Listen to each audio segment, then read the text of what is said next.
मेरी 5 बरस की बेटी प्रिया जिद कर रही थी चिड़ियाघर जाने की, क्योंकि मेरे मोहल्ले में रहने वाली उसकी छोटी सी दोस्त दिया चिड़ियाघर घूमकर जब से आई थी, तब से शेर, चीता, बंदर और भालू सबकी बातें उसे सुनाती थी।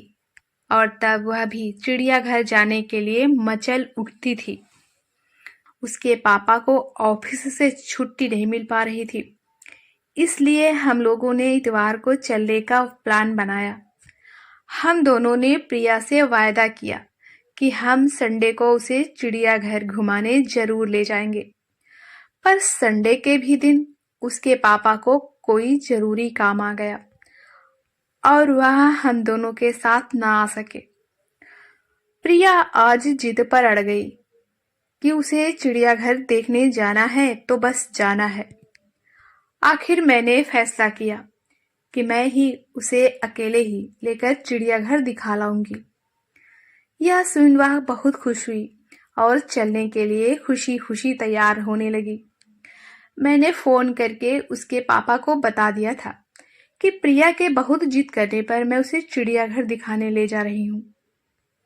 मैंने अपनी बेटी प्रिया को रेड कलर की फ्रॉक पहनाई और अपने लिए भी एक रेड और ब्लैक कलर की साड़ी निकाली। उसी से मैचिंग खाती सैंडल और थोड़ी थोड़ी चूड़ियां पहन ली। बालों को मैंने खुला छोड़ दिया था। जब तैयार होकर मैंने आईने में खुद को निहारा तो कुछ देर तो मैं खुद ही अपने आप को मंत्रमुग्ध सी निहारती रही।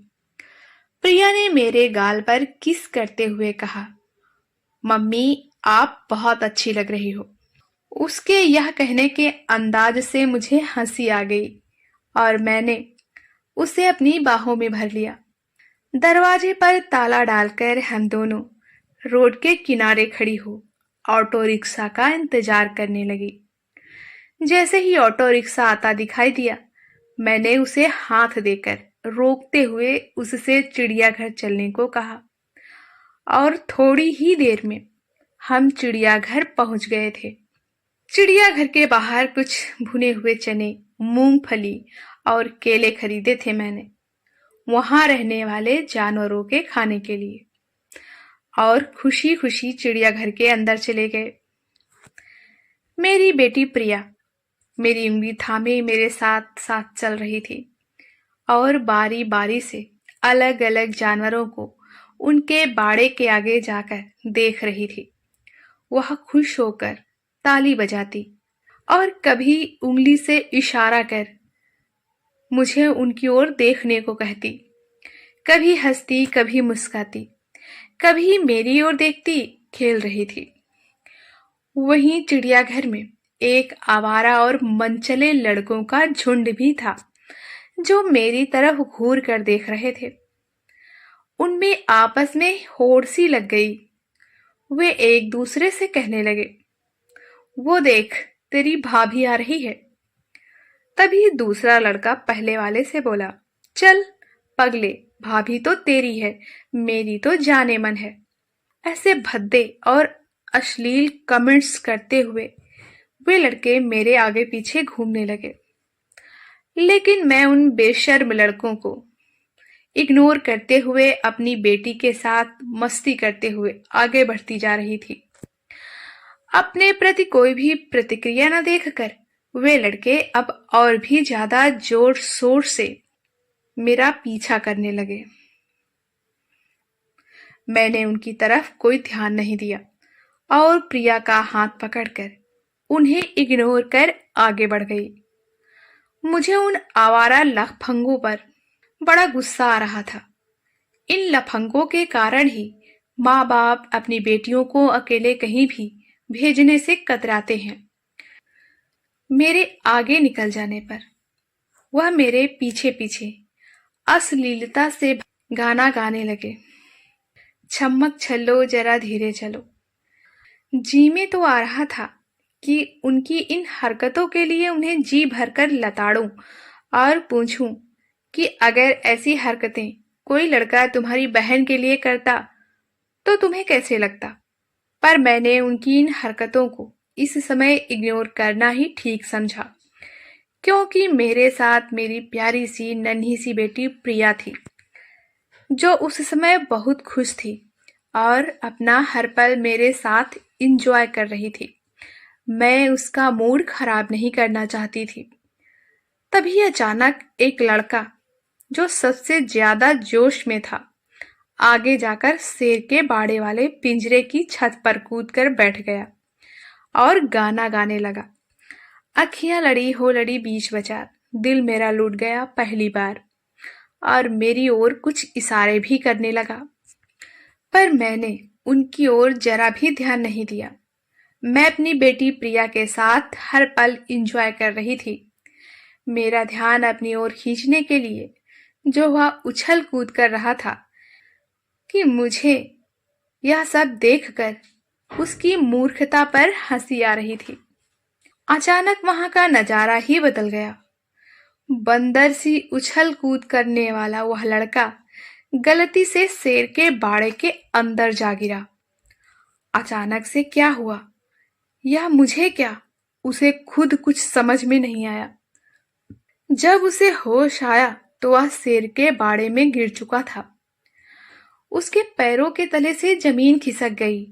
डर से उसके हाथ पांव फूल गए और उसका गला सूखने लगा। वो चिल्लाना चाह रहा था, लेकिन उसकी आवाज उसके गले में ही फंस के रह जा रही थी।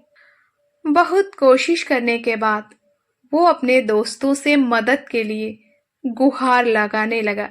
भाई प्लीज मुझे बचा लो दोस्त, भाई प्लीज मुझे बचा लो दोस्त। वह बारी बारी से अपने दोस्तों से अपनी जिंदगी बचाने की गुहार लगा रहा था, पर वह जान गया था कि अब उसकी जिंदगी के अंतिम क्षण नजदीक आ गए हैं, क्योंकि शेर के सामने से अब उसे कोई नहीं बचा सकता था। यह नजारा देख सबकी सांसें जैसे थमसी गई। किसी की समझ में नहीं आ रहा था कि अब उसकी जान कैसे बचाई जाए। जैसे ही शेर ने देखा कोई इंसान उसके बाड़े में आ गया है, तब वह धीरे धीरे दबे पांव आगे बढ़ने लगा।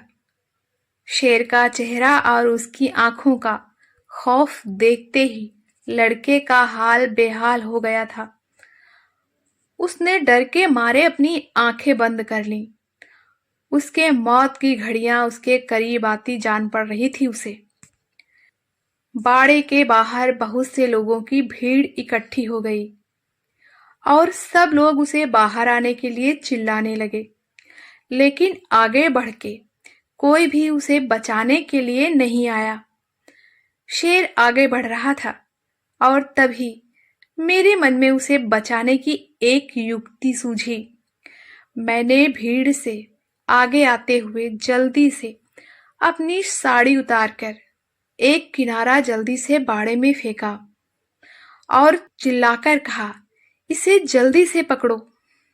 मैंने अपनी पूरी साड़ी उतार दी और बाकी लोगों की मदद से एक छोर पकड़े रही।